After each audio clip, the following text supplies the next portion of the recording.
El estridente sonido de la sirena de la ambulancia rasgó el silencio de nuestra pequeña callejuela sevillana al mediodía, espantando una bandada de gorriones que descansaban sobre los cables eléctricos. Nuestra vieja verja de hierro forjado, siempre rechinante, se abrió de golpe con un fuerte empujón. En el centro del patio estaba Marco, mi marido. Gesticulaba activamente. Su camisa estaba empapada de sudor en la espalda, pero su rostro irradiaba una extraña alegría, casi ardiente. Dirigía a los paramédicos que introducían una camilla en la casa, sin cesar de repetir: «Chicos, despacio, mamá está muy débil, cuidado con el escalón. Eso, a la izquierda, un poco más». Las vecinas, unas señoras mayores curiosas, se asomaban por encima de sus balcones con sus mantillas y alababan a Marco. «¡Qué hijo tan atento!», decían. En estos tiempos, rara vez se ve un hombre dispuesto a traer a casa a su madre paralizada. Lo normal es dejarlas en una residencia de ancianos para no cargar con ellas. «¡Qué suerte tiene Clara con semejante marido!», murmuraban. Yo estaba de pie, recostada en el umbral de la puerta, escuchando todos esos elogios. Mientras tanto, mi corazón latía inquieto, lleno de aprensión. Debería haberme alegrado y estar orgullosa de él. Pero había algo en el excesivo entusiasmo escénico de Marco que me provocaba una vaga inquietud. Era como una capa demasiado gruesa de glaseado sobre un pastel rancio, empalagosamente dulce y completamente falso. Mi suegra, doña Elena Reyes, yacía en la camilla. Su cuerpo delgado parecía hundirse en el ancho pijama del hospital. Su pelo blanco, enredado y desparramado sobre la almohada. Su rostro, que antaño irradiaba autoridad y rigor, fue directora financiera de una importante promotora inmobiliaria en Madrid, ahora tenía los ojos torcidos, abiertos de par en par, sin vida, mirando al techo. Desde la comisura de su boca, que no podía cerrar, le caía saliva. Según los médicos, ictus masivo, mitad del cuerpo paralizado, pérdida del habla y grave deterioro cognitivo. Ahora era como un recién nacido en el cuerpo de una anciana, completamente dependiente de los demás. «Clara, ¿qué haces ahí parada?». La voz afilada de Marco cortó mis pensamientos. «Sube al cuarto de mamá y prepáralo.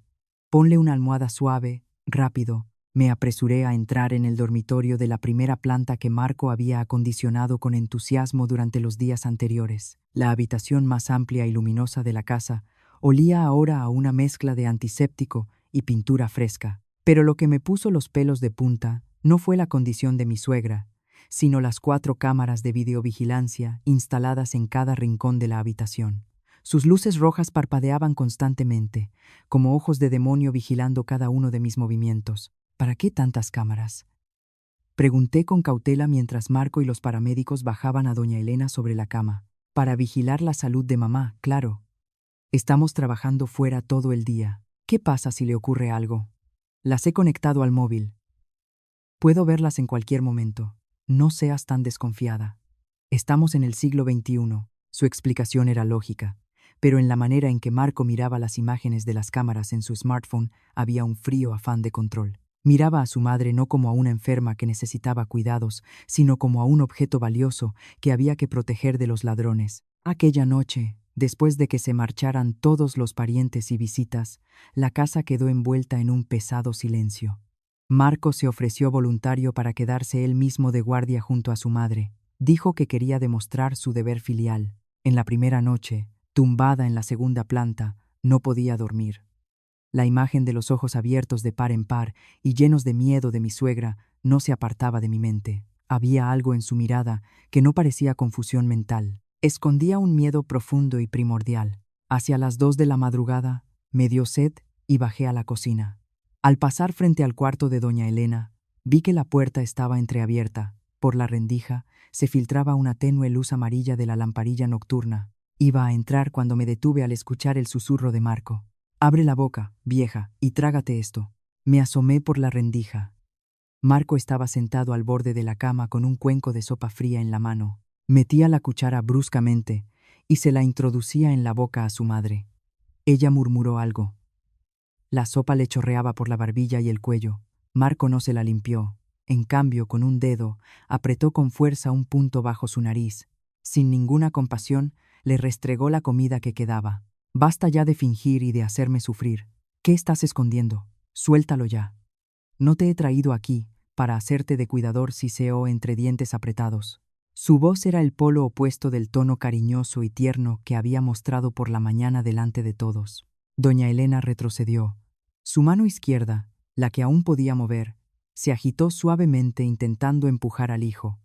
Pero su fuerza no alcanzaba ni la de un gatito. Marco sonrió, se inclinó hacia su oído y le susurró algo. No oí qué fue, pero sí vi cómo se llenaban de lágrimas los ojos de mi suegra. La mano de Marco se deslizó bajo la manta y apretó con fuerza la mano paralizada. Vi cómo ella se estremecía. ¿Seguía sintiendo el dolor? ¿O era tan intenso que atravesaba los nervios entumecidos hasta los huesos? El corazón casi se me salió del pecho de la angustia. Quería lanzarme, gritar, pero mis pies parecían clavados al frío suelo. Por primera vez en los 5 años que llevábamos juntos, tuve miedo de mi propio marido. Su sombra en la pared, grande y retorcida, cubría la pequeña figura de mi suegra como un monstruo, jugando con su cansada víctima. Me retiré lentamente como un gato, con cuidado de no hacer ningún ruido. Al volver a mi habitación, me tapé con el edredón, pero seguía temblando de frío. Un frío que venía de la horrible verdad que acababa de presenciar. Marco no había traído a su madre a casa para cuidarla. La había traído para cobrarle una deuda. ¿Pero qué deuda? ¿Económica o emocional? Recordé los días antes del ictus. Doña Elena era una mujer de voluntad de hierro, el pilar financiero de toda la familia. Tenía dinero, muchísimo dinero acumulado desde la venta de propiedades y acciones en los años 90. Pero también era conocida por su meticulosidad y desconfianza. La relación entre ella y Marco nunca había sido buena. Siempre lo miraba con cierto arrepentimiento, con un evidente distanciamiento, mientras que Marco, aunque le daba la razón en su presencia, se quejaba constantemente a sus espaldas de lo tacaña que era. Y ahora que estaba postrada, qué bien interpretaba el papel del hijo amoroso. Todo un espectáculo. Y yo, espectadora involuntaria, había espiado sin querer la sucia trastienda del escenario. A la mañana siguiente, Marco se levantó temprano, como si nada. Preparó el desayuno silbando una melodía. Cariño, hoy me pido medio día libre en el trabajo. Quiero arreglar el traslado del historial médico de mamá. Pásate luego, después del trabajo, y compra un paquete de pañales. Mientras le veía sonreír, sentí que se me erizaba la piel. Asentí, tratando de parecer natural. Claro, oye, a lo mejor te cuesta mucho solo aquí. Vendré antes para ayudarte. Al salir de casa, me recibió el sol radiante de Sevilla. Pero mi alma estaba tan oscura como el cielo antes de una gran tormenta. Sabía que los días tranquilos en esta familia habían terminado. Bajo la aparente calma había una corriente oculta y poderosa. Y yo, quisiera o no, ya me había visto arrastrada por su remolino. Pasaron 3 días. Llovió con fuerza sobre Sevilla, sin parar desde el mediodía hasta la medianoche, convirtiendo nuestra calle en un río de barro. Tronó con fuerza sobre el tejado y silenció todos los sonidos de vida dentro de la casa. Marco había llegado hacía un rato de una cena con socios de negocios y dormía como un tronco, los brazos y piernas desparramados. Apestaba a alcohol y me daban náuseas. Roncaba fuerte, ajeno como un niño o como un hombre sin conciencia. Era medianoche. Yo daba vueltas en la cama sin poder dormir.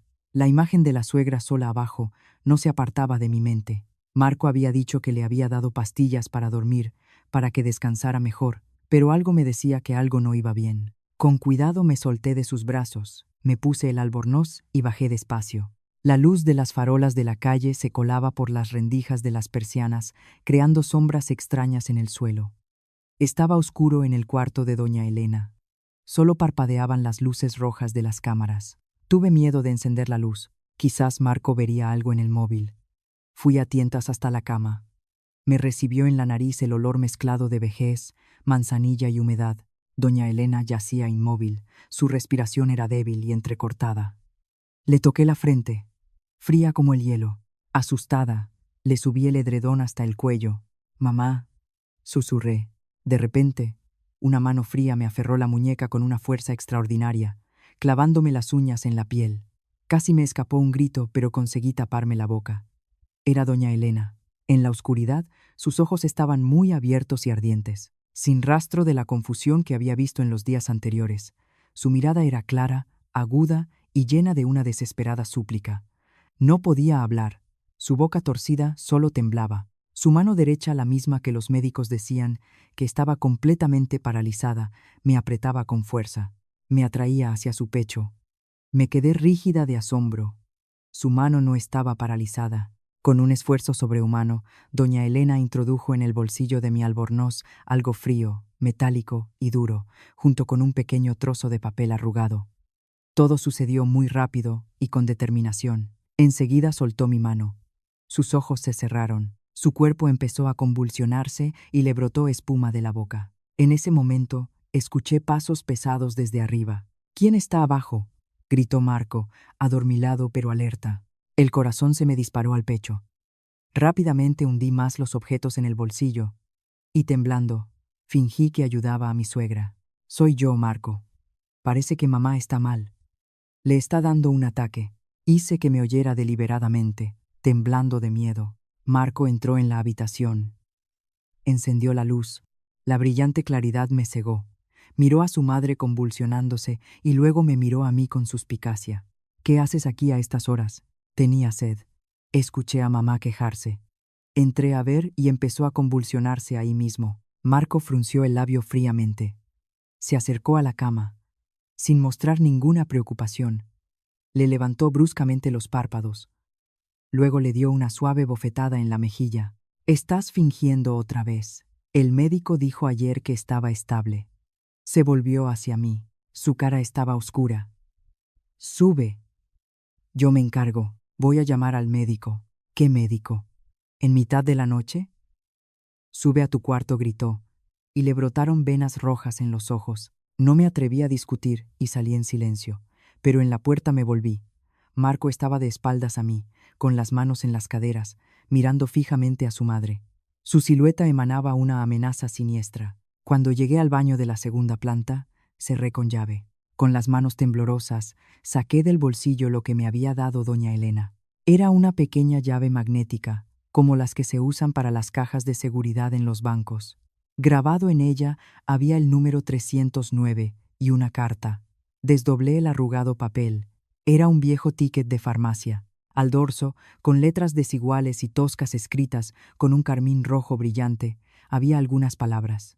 El color rojo sobre el papel amarillento parecía sangre. Conteniendo la respiración, leí: «No es mi hijo. Sálvame». Mi mundo se derrumbó. Las letras bailaban ante mis ojos. Él, sin duda, era Marco. Pero si no era hijo de doña Elena, ¿quién era y por qué le pedía ayuda a su nuera para salvarla de quien la había criado? Recordé su mirada clara, aterradora y significativa de la noche anterior. Estaba fingiendo. Fingía estar paralizada y con demencia para engañar a Marco y a sus cámaras de vigilancia. Luchaba sola en la guarida de la bestia, y yo era su única esperanza. Volvió a tronar. Me miré al espejo y vi mi rostro sin gota de sangre. Rápidamente rompí la nota en pedacitos y la tiré por el váter. El agua se llevó las letras rojas como sangre, pero no pudo lavar el miedo que se me había atascado en la garganta. Guardé la llave bajo el forro de mi sujetador. Desde abajo escuchaba las suaves maldiciones de Marco, mezcladas con los débiles gemidos de su madre. Esta noche no iba a tener fin, y sabía que desde ese momento no había vuelta atrás. Necesitaba conocer la verdad detrás de esa llave, antes de que mi marido, que dormía en mi misma cama, llevara a cabo su oscuro plan. A la mañana siguiente me levanté antes de lo habitual. Cuidadosamente disimulé mi rostro cansado y ojeroso bajo una gruesa capa de maquillaje. Tenía que actuar con normalidad, incluso con más alegría, para que Marco no notara nada. «Cariño, me pido la mañana libre en el trabajo. Quiero comprar una infusión de hierbas para mamá. Una amiga me ha recomendado un herbolario muy bueno», dije, mientras le arreglaba la corbata, esforzándome en hablar con excesiva preocupación. La verdad es que el ataque de anoche me asustó mucho. Marco, absorto en el móvil, ni siquiera levantó la vista. «Bien, ve. Dinero, ya tienes ahorros, encárgate tú de tus cosas». Al escuchar que no gastaría nada, Marco se alivió ligeramente. Susurró algo, cogió su maletín y se marchó, sin olvidar gritar desde la puerta: «Intenta volver pronto para hacer la comida. Viene un amigo a hablar de un piso. Arréglate». Cuando su coche desapareció en la esquina, cerré enseguida la cancela y llamé a un taxi rumbo a la sucursal principal del BBVA. El logo de la llave coincidía con el logo del banco. Mientras iba en el taxi, el corazón me latía con fuerza a cada llamada de número desconocido. Sostenía con fuerza el bolso donde guardaba un poder notarial que mi suegra me había hecho formalizar hacía 2 años. Entonces me dijo: «Soy mayor. No confío en nadie más que en ti. Marco es un jugador y un vago. Darle dinero a él es como confiar a una serpiente el cuidado de las gallinas. Guarda este documento para cualquier eventualidad».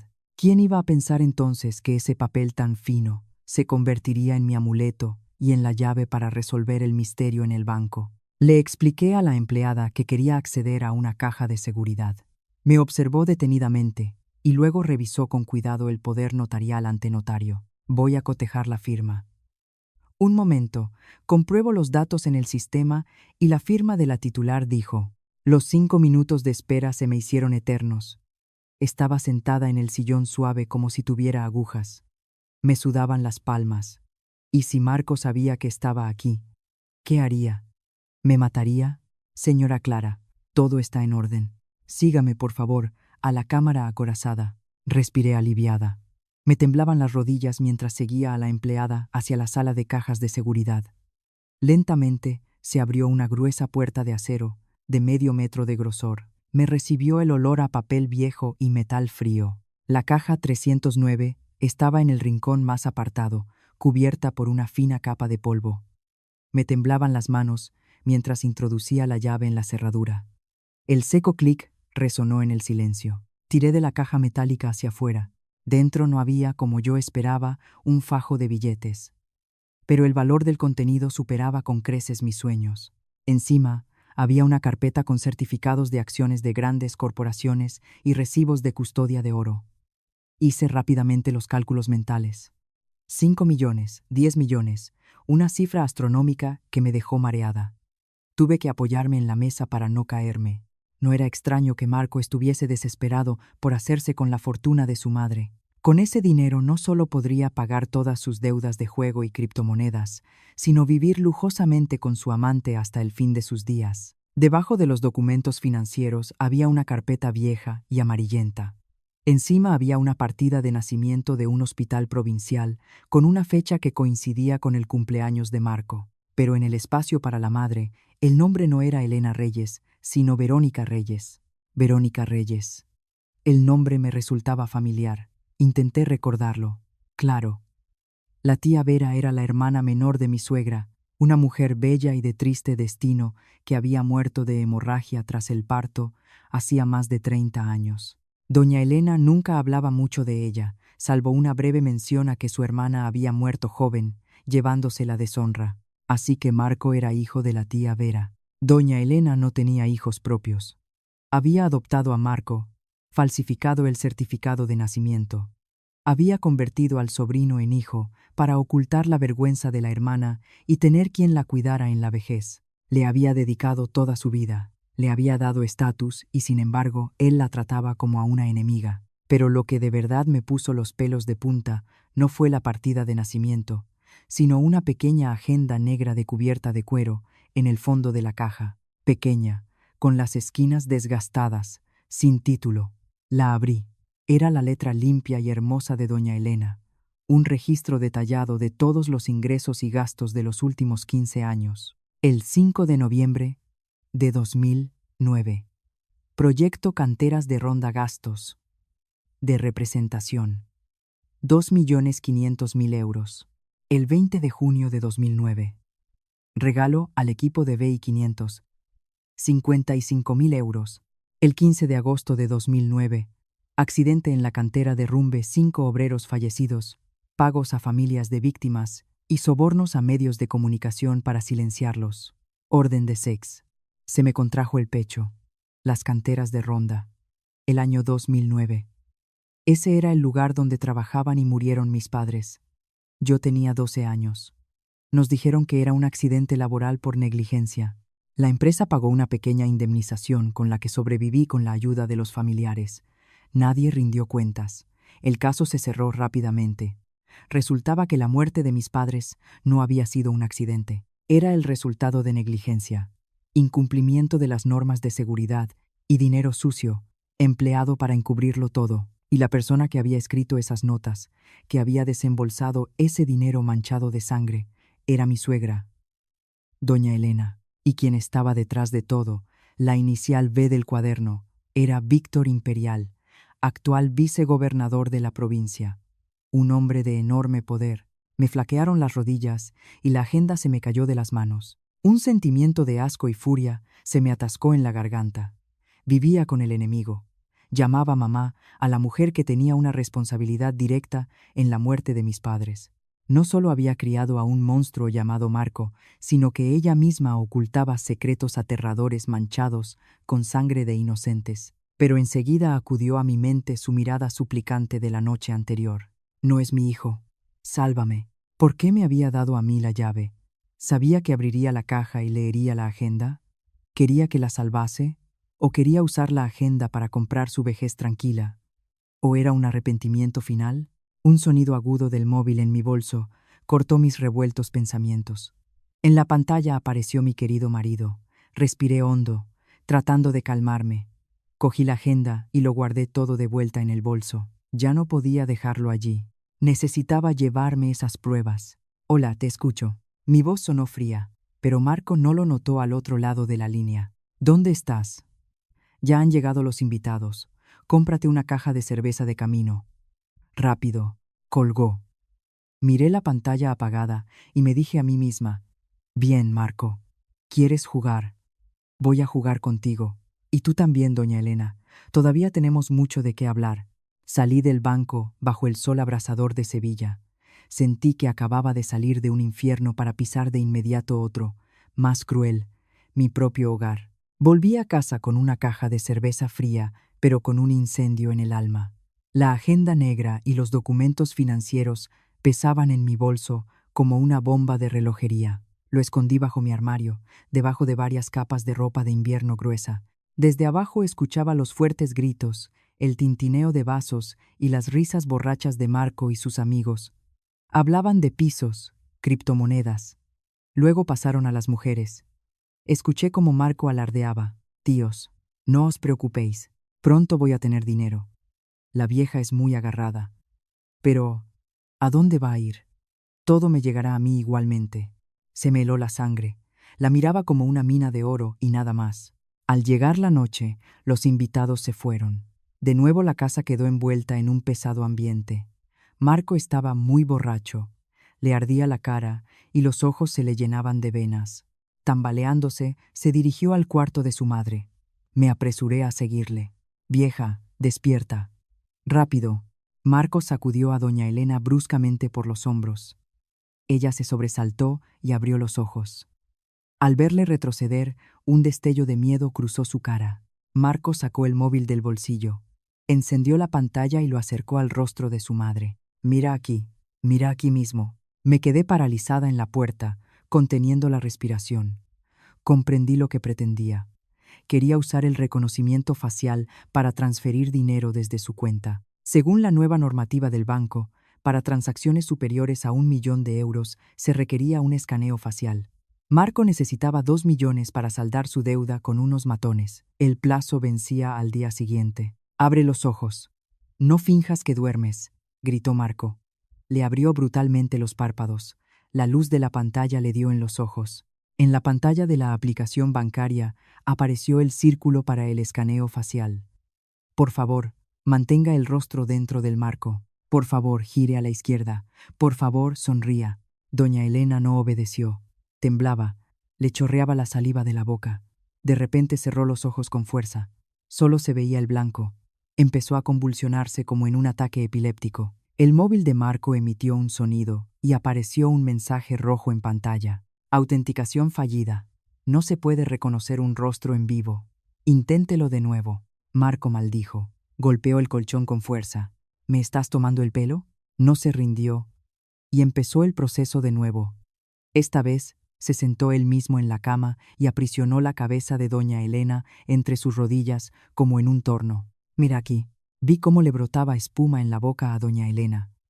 Su cuerpo entero temblaba en una convulsión aterradora. Estaba interpretando un papel, desesperado y doloroso, para proteger su dinero, o mejor dicho, para no dárselo a su inútil hijo. Marco, ¿qué estás haciendo?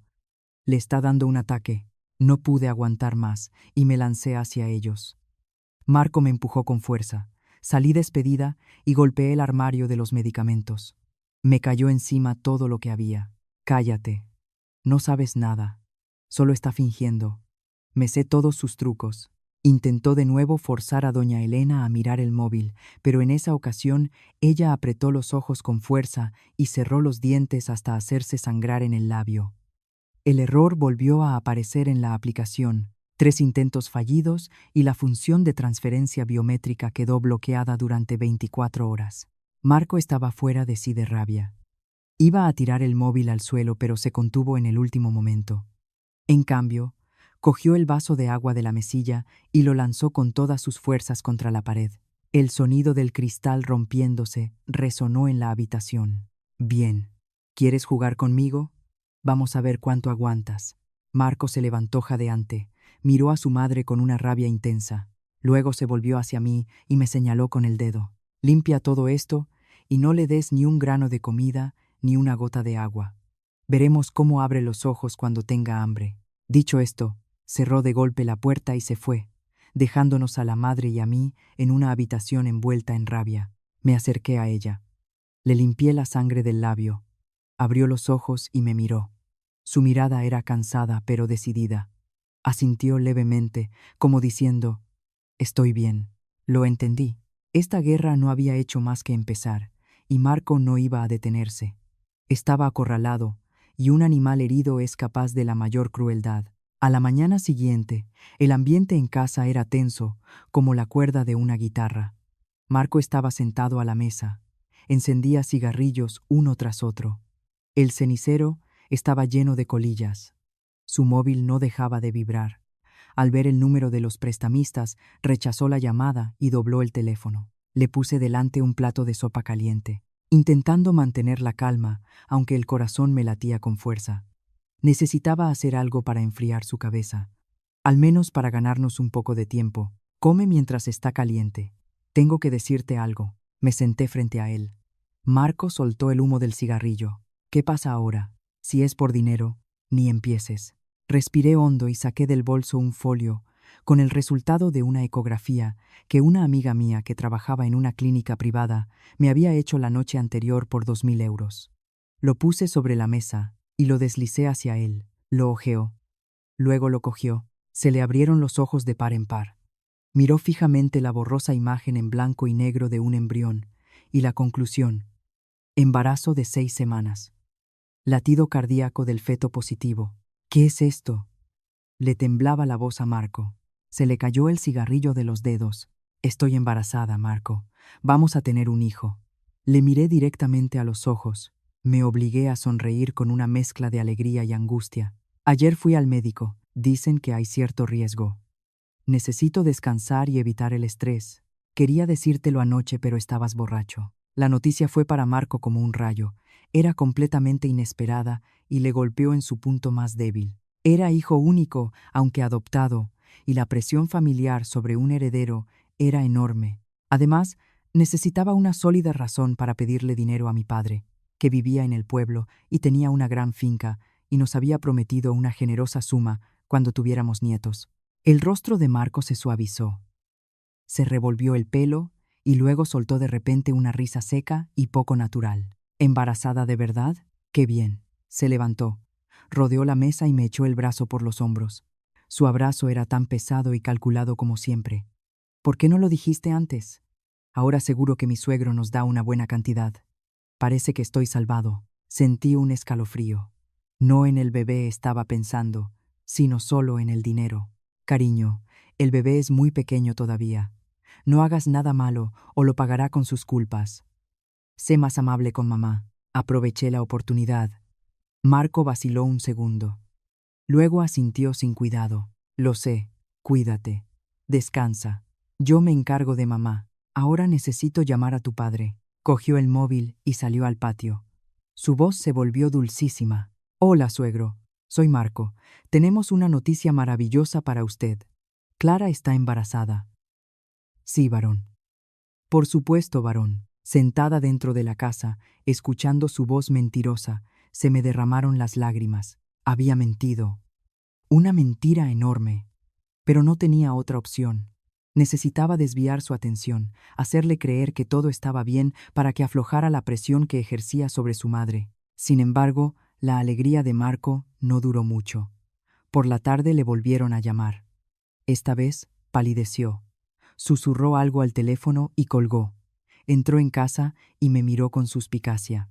Quédate aquí. Cuida a mamá. Tengo que ir a ver algo importante. No vendré a cenar. Sabía a dónde iba, a sus acreedores o a su amante Tania. La aparición de un hijo imaginario le había frenado momentáneamente.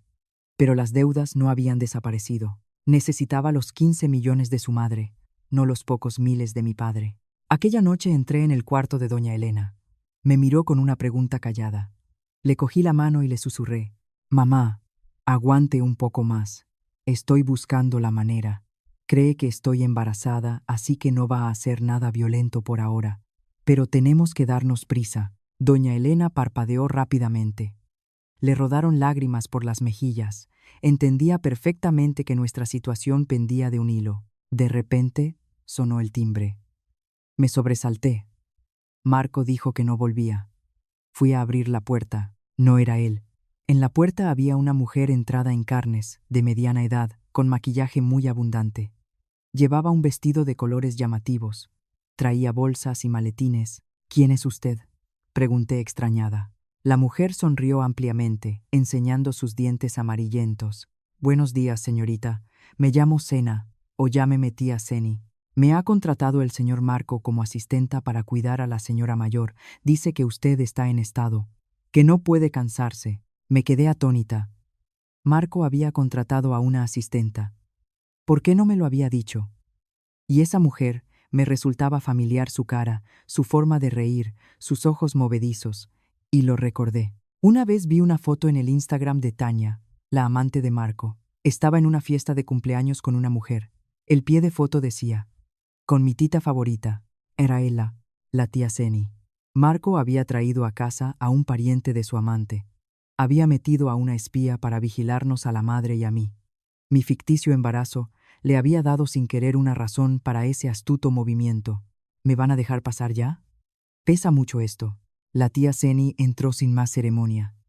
Me apartó a un lado como si fuera la dueña de la casa. La observé mientras entraba. Con la mano en el pomo de la puerta, la enemiga había entrado en el corazón de nuestro hogar. Ahora la batalla no era solo contra Marco, sino también contra esa astuta mujer.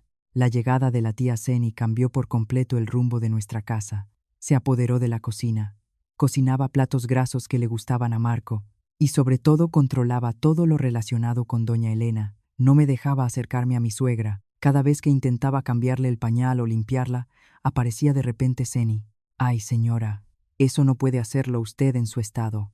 El señor Marco lo tiene muy prohibido. Descanse. Yo me encargo de todo». Su cuidado parecía más una tortura. Le limpiaba a la suegra con agua fría.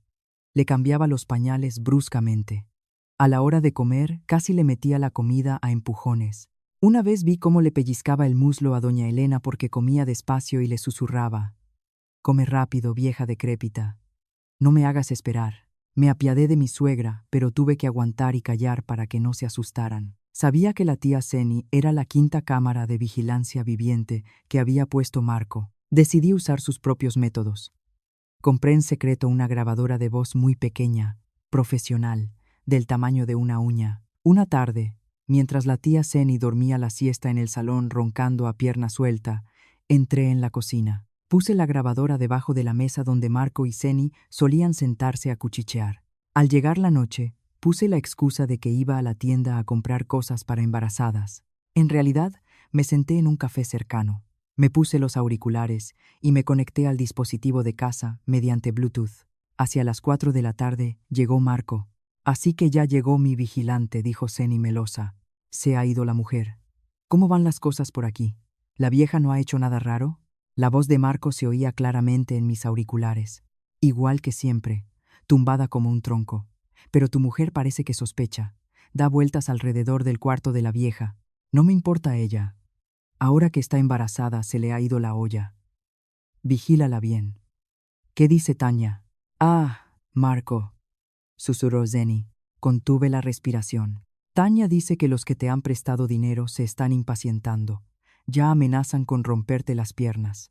Que si no pagas antes de que acabe el mes, ella no puede esperar más. Tía Zeni. El Face ID no funcionó. La vieja es demasiado lista. Por eso, plan B. Marco guardó silencio y luego su voz sonó fría y despiadada. Hace 3 años saqué un seguro de vida a su nombre. El máximo a cobrar son 300.000 euros si muere en un accidente. Más la venta de esta casa y el terreno en el pueblo cuando ella muera. Seguirá siendo mía la herencia. Suficiente para todo y aún sobrará. ¿Quieres montar un accidente? La voz de Zeni temblaba. Sí. Fuego. Cortocircuito. ¿Lo entiendes? Por la noche. Arderá la vieja paralizada, y nosotros, junto con mi mujer, nos salvaremos milagrosamente. Perfecto. ¿Y la policía? ¿Investigarán? ¿Qué van a investigar? El cableado de esta casa es viejo. Un cortocircuito es lo más normal. Ya hablaré con quien haya que hablar de los investigadores. Tú haz lo que te digo. Cuando empiece, corre hacia el jardín trasero y empieza a gritar fuerte. Por eso te daré 50.000 euros para tu jubilación. ¿Y tu mujer? Déjala parir al hijo, y veremos si se porta bien. Si no, la echo. Me quité los auriculares, temblaban mis manos y mis pies. Se me derramó el vaso de zumo sobre la mesa, se me mojó la ropa, pero no me di ni cuenta. Planeaban matar a su madre, quemarla viva. Era un plan diabólico, sin ningún atisbo de humanidad. Marco no era una persona, era un monstruo. Miré la animada calle. Nadie sabía que en aquella tranquila casa de la callejuela se estaba gestando un crimen terrible. No podía permitirlo. Tenía que actuar de inmediato. Pero ¿cómo denunciarlo a la policía? No tenía pruebas sólidas. Solo una grabación de una conversación sobre un crimen que aún no había ocurrido. Marco podía decir que era una broma de borracho. Tenía que sacar a la madre de allí. Aquella misma noche cogí el móvil y llamé a un número que había guardado la noche anterior. El número de una agencia de investigación privada de confianza. ¿Es el señor Andrés? Soy Clara. Necesito su ayuda urgentemente. Le pagaré lo que sea. Me limpié el zumo de la ropa y me puse en pie. En el cristal de la ventana del café vi a otra mujer. No a la Clara débil y sumisa. En sus ojos había un fuego de indignación. Salvaré a la madre y haré que estos demonios respondan por cada mala acción suya. Volví a casa de noche. Puse la excusa de que estaba cansada para no tener que saludar a la tía Zeni. Tenía que pensar y planear la huida. Aquella noche, la tía Zeni fregaba el pasillo de la segunda planta. Al verme me miró mal y dijo dulcemente: «Ya está aquí, señora. La cena está en la mesa. Coma antes de que se enfríe. Estoy cansada. Comeré luego». Mi respuesta fue breve y me escondí rápidamente en el baño. Pero me equivoqué. Un grave error producto de un pequeño descuido. En las prisas de esconder las pruebas por la mañana, había dejado un blister de pastillas anticonceptivas envuelto en cartón de papel higiénico en el armario común del baño donde limpiaba la tía Zeni. Al salir, Marco estaba ya en la puerta del dormitorio. En su mano sujetaba el propio blister, abierto. Su cara estaba más oscura que una nube. Sus ojos ardían de rabia. «¿Qué es esto?», gruñó. Acercó las pastillas a mi cara. «Dices que estás embarazada». Embarazada pero tomando anticonceptivos. Se me paró el corazón. «Marco, ¿de dónde has sacado eso?», te estoy preguntando yo.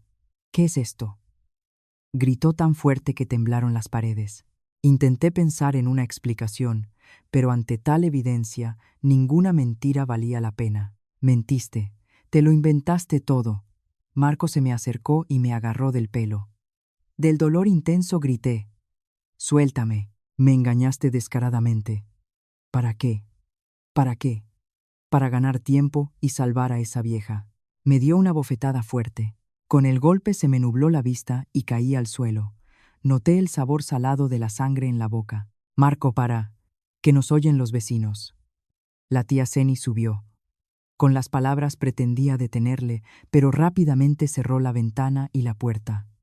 Marco jadeaba y me señalaba con el dedo. «Bien. Entonces ya no tengo que fingir. Sabes demasiado. Esta noche os mandó a las 2 al otro barrio. Le miré con miedo. Ya no quedaba nada humano en él.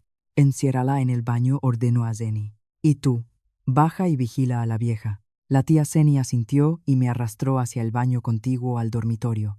Luché desesperadamente, pero ¿qué podía hacer yo sola contra los dos? Cerraron la puerta y escuché el clic de la cerradura desde fuera. ¡Abran! ¡Socorro! Golpeé la puerta y grité desesperada. ¡Ayuda! Grita. Venga. Sigue gritando. Va a haber tormenta esta noche. Nadie te va a oír. Escuché su risa demoníaca. Me desplomé en el frío suelo. Todo había terminado. Todos los planes se habían derrumbado. Estaba en una trampa. La madre abajo, abandonada a su suerte. Y esta noche el fuego de la muerte lo devoraría todo. Fuera del baño empezó a llover. Me senté en la oscuridad, intentando calmarme. Llorar no serviría de nada ahora. Tenía que salir. Tenía que salvar a la madre. Examiné el pequeño baño. La puerta era sólida, la cerradura firme. La única salida era una pequeña ventana de ventilación cerca del techo. Si podía quitar las láminas, cabría por ella. Puse un taburete de plástico sobre el inodoro y subí. La ventana estaba hecha de finas láminas de aluminio y cubierta por una rejilla. Si quitaba las láminas, podría pasar. Pero no tenía destornillador. Rebusqué en cada rincón. Pasta de dientes, cepillo, toalla, nada afilado. Y entonces vi la maquinilla de afeitar de Marco que había dejado en el estante. La cogí como si fuera un salvavidas. Saqué la cuchilla y rompí un trozo del mango duro de plástico para hacer una punta afilada.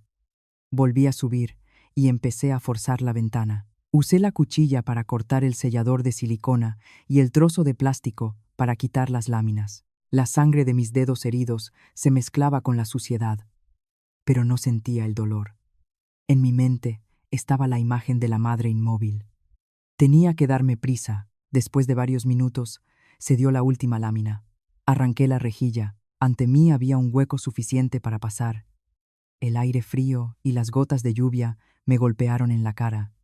Con esfuerzo, me colé por el estrecho agujero. Los bordes afilados del aluminio me desgarraron la piel y la ropa. Me mordí los labios para no gritar de dolor. Por fin estaba en el balcón de la segunda planta. Desde ahí miré abajo. En el patio, Marco estaba parado con un bidón de gasolina de 5 litros. Se le erizó a uno la piel. Seguía pensando en quemar la casa, pero la tía Zeni tiraba de algo pesado envuelto en una manta y lo lanzó al maletero. Era la madre. No planeaba incendiar la casa. Había cambiado el plan en el último momento. Quizás tuvo miedo de que un incendio en una zona habitada llamara demasiado la atención. Decidió llevar a la madre a otro sitio para matarla allí. Me escondí detrás de una maceta. Marco cerró el maletero y le dijo a Zeni: «Quédate aquí en casa. Vigila a mi mujer. Que se quede en el baño hasta mañana por la mañana. Voy a llevar a la vieja al pueblo y montaré un accidente en el monte. Todo limpio. Ten cuidado conduciendo», Marco le advirtió Zeni. Marco subió al coche, arrancó el motor. El vehículo salió despacio por la cancela y desapareció entre la lluvia. Esperé a que desapareciera de vista y bajé del balcón agarrándome a una tubería de agua. Por suerte el ruido de la lluvia y los truenos tapaba mis movimientos. La tía Zeni, convencida de que estaba encerrada, miraba la televisión tranquilamente en el salón cuando logré bajar. Caminé despacio hacia la parte trasera de la casa donde estaba aparcada mi vieja moto. Abrí el móvil y activé el localizador GPS que había colocado antes en el coche de Marco. El punto rojo en el mapa empezó a moverse en dirección a la A92 y luego hacia las canteras de Ronda, un lugar abandonado y desierto. Lo entendí enseguida. Quería simular que el coche había caído en la cantera, en el mismísimo lugar donde 15 años atrás habían muerto mis padres. Una amarga ironía. Me puse el casco, arranqué la moto y salí disparada en la noche. La lluvia caía con fuerza. Volé por la mojada carretera, sin apartar la vista del punto rojo en la pantalla del móvil sujeto al manillar. La distancia entre nosotros era de unos 2 kilómetros. Mientras conducía, llamé al detective. «Señor Andrés, va hacia las canteras de Ronda. Lleva a la madre. Pida a la policía que le intercepten. Rápido. Tengo la geolocalización. Ya la mando a la UCOC local. Tranquila, Clara. No te expongas, es muy peligroso, lo sé, pero no voy a dejar que le haga daño a la madre. Le sigo, cortó la llamada. Metí el móvil en una bolsa de plástico y aceleré más. La vieja moto protestó, intentando atravesar el muro de lluvia. De repente escuché un fuerte estallido. La moto dio un giro, reventó la rueda, frené. La moto se deslizó sobre el asfalto y caí. Me hice daño en la rodilla. Me costaba levantarme. Pinchazo en la rueda trasera. ¿Dónde iba a encontrar un taller de neumáticos en mitad de la noche, en un camino de campo? Miré el móvil. El punto rojo se alejaba. Grité de desesperación. En ese momento me cegaron unos intensos faros por detrás y me ensordecería un bocinazo. Un camión se acercaba. Sin dudarlo, corrí al centro de la carretera y agité los brazos. El camión se detuvo con un chirrido estremecedor a unos metros de mí. ¿Pero qué te pasa?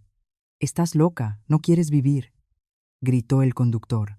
Corrí hacia él, golpeé la ventana. Señor, por favor, lléveme.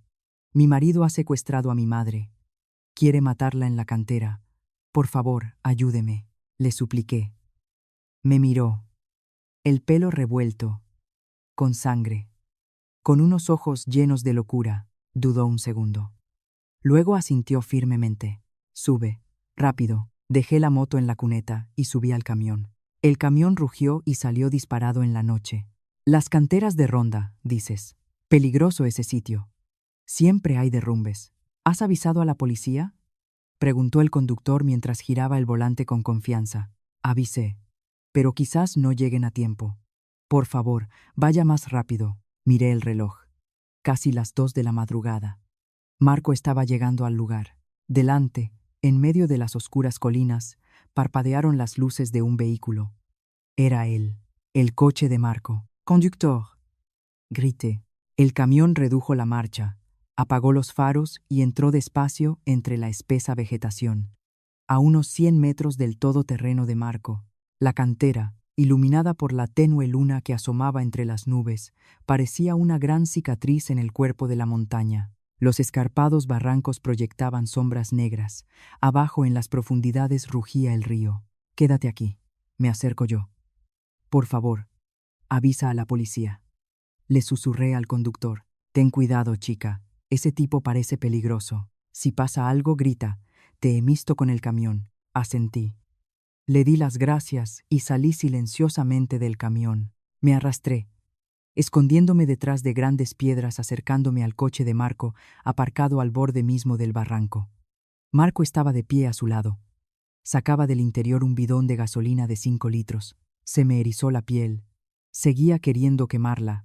Me tiré boca abajo detrás de un montón de grava. Desde ahí escuché su susurro. «¿Por qué gotea la gasolina?», maldijo y abrió el maletero. Doña Elena yacía allí dentro, encogida, sin conocimiento, probablemente por efecto de los somníferos.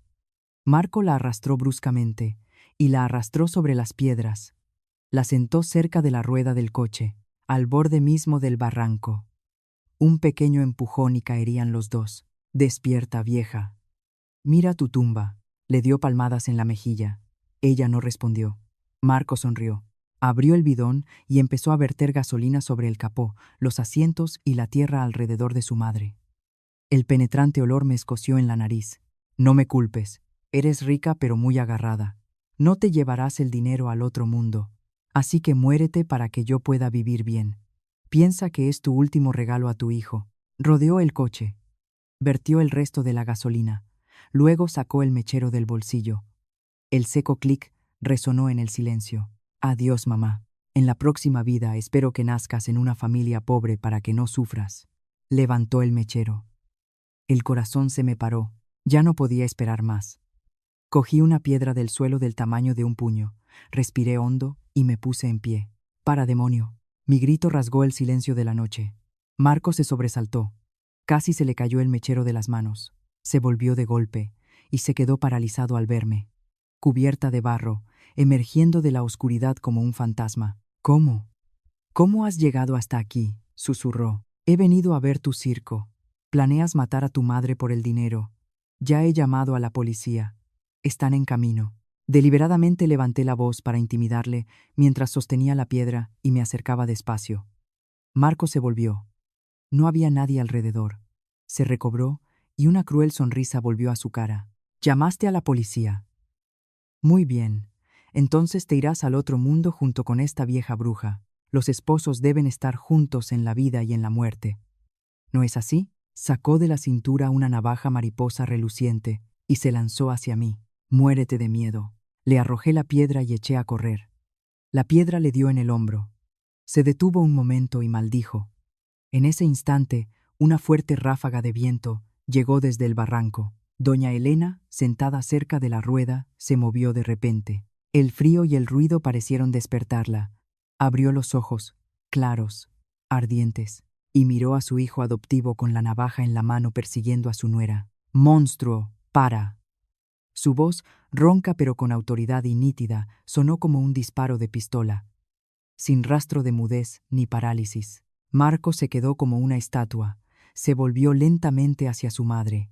Su cara palideció como el papel, le temblaba la navaja en la mano. «¿Tú hablas? ¿No estás muda?» Doña Elena, apoyada en el coche, se esforzó por ponerse en pie. Era delgada y débil, pero de ella emanaba una fuerza que hizo retroceder a Marco un paso. «No estoy muda ni sorda.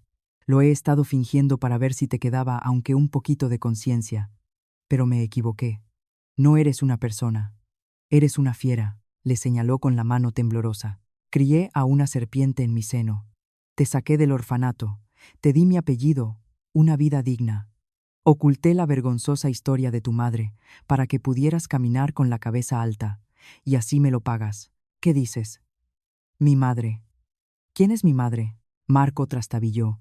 Se sujetó la cabeza. «Tu madre era Verónica, mi hermana pequeña», dijo doña Elena con una amarga sonrisa.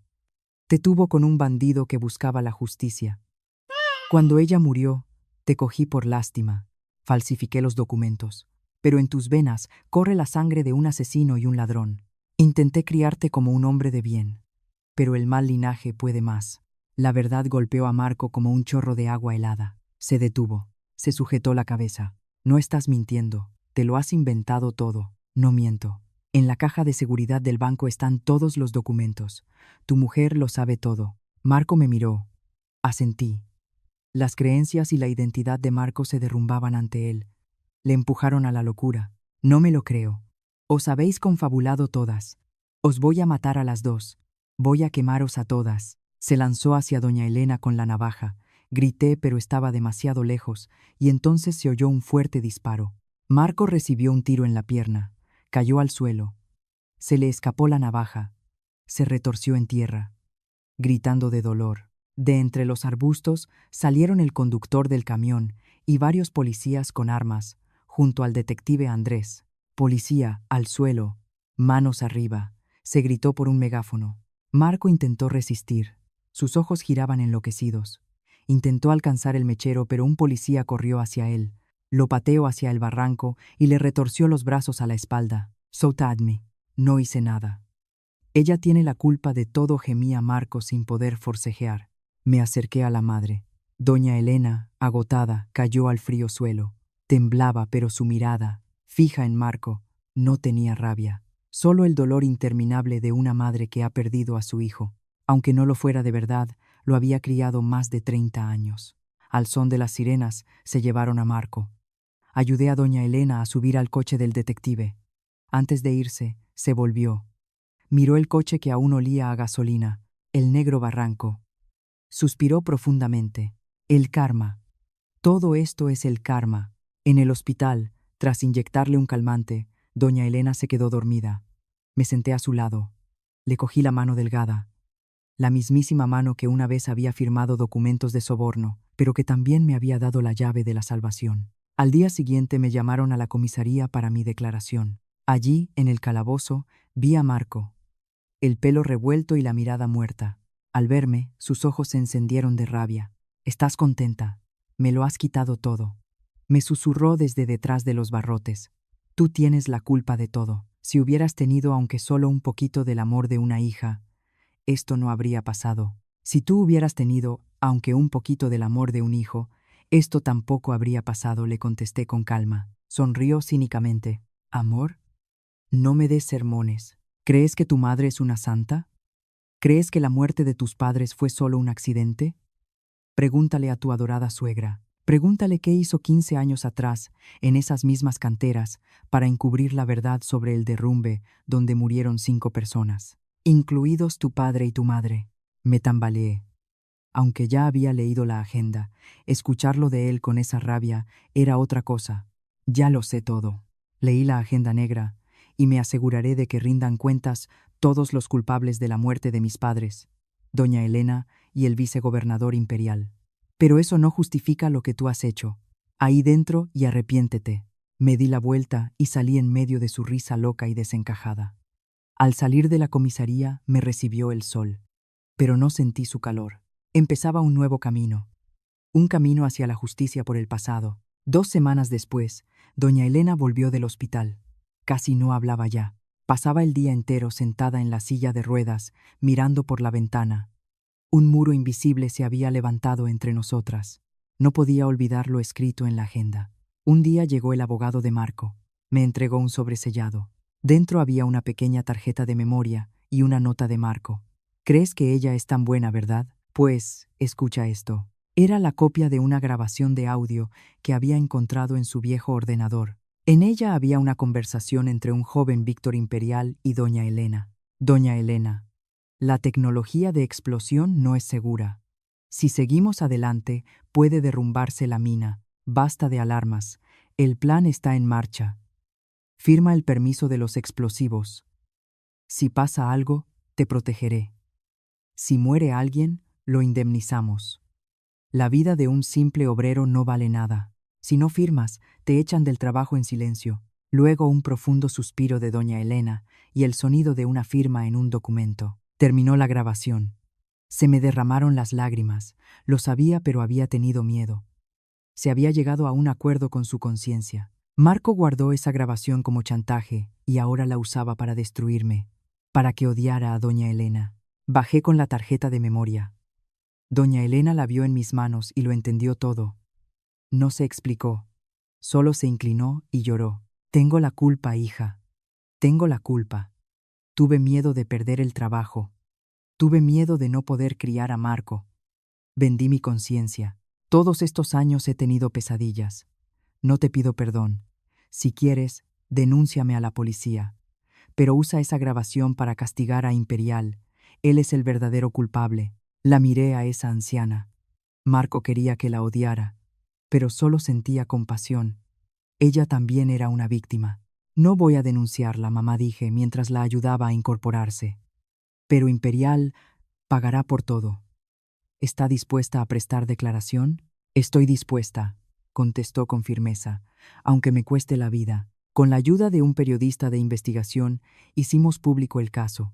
Empezaron las amenazas, pintaron la verja, rompieron ventanas, pero no nos rendimos. Mientras tanto, en el interrogatorio, la tía Seni también confesó. Contó que Imperial no solo sabía los planes de Marco, sino que él mismo los había instigado para hacerse con el dinero más rápido para sus negocios corruptos. Eso fue el último clavo en su ataúd. 3 meses después del juicio, cadena perpetua para Imperial.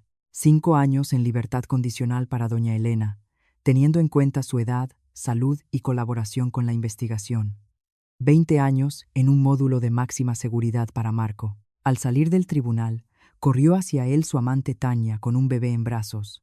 Marco, ¿qué vamos a hacer ahora? Deja al menos la herencia para tu hijo. Marco la miró con esperanza, y luego nos miró a nosotras. Me acerqué a él y le tendí el resultado médico. Tania, deja de actuar. Ese bebé no es de Marco. Aquí tienes el informe médico. Complicaciones desde pequeño. Es estéril. Marco cogió el documento. Le temblaban las manos.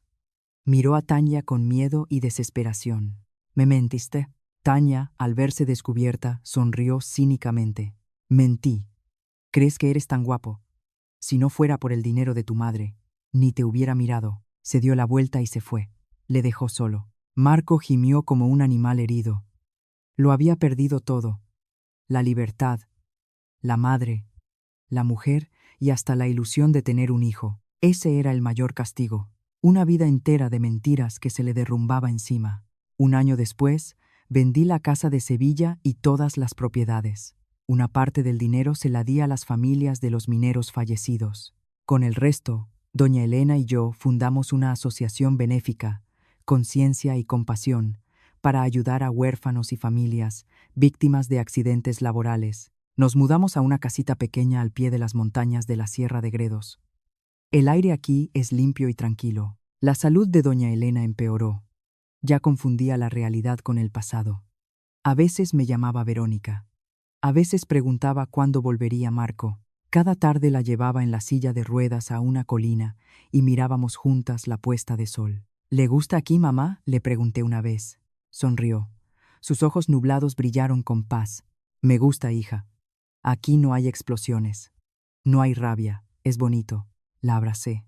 El viento traía el olor de las hierbas. Toda la rabia y el dolor del pasado se disolvieron. Aprendí a perdonar. Elegimos seguir viviendo con amor y en paz. A lo lejos, sonaron las campanas de una pequeña ermita. Su sonido nítido flotó sobre las montañas como si lavara toda la suciedad del alma humana y la devolviera a la luz.